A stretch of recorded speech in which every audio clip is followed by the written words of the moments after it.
வணக்கம். லதா காமாட்சி நெல்லை போஜன். இன்றைக்கி சித்ரா பௌர்ணமி. நம்ம வீட்டில் சிம்பிளான லஞ்ச் மெனு தான். இலத்தட்டிலே சர்வ் பண்ணியாச்சு.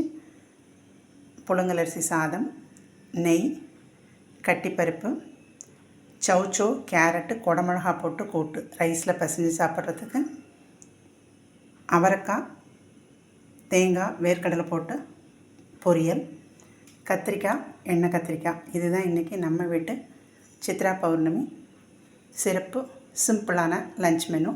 இந்த ரெசிபி பிடிச்சிருந்ததுன்னா லைக் பண்ணுங்கள், ஷேர் பண்ணுங்கள், சப்ஸ்கிரைப் பண்ணுங்கள். நன்றி.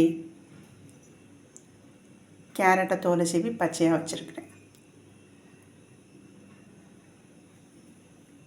இந்த கூட்டு நல்லாயிருக்கும். சௌச்சோ, கேரட்டு, குடமிளகா, சாம்பார் பொடி போட்டு துவரம்பருப்பு வேக வச்சு செய்கிற கூட்டு தான். நன்றி.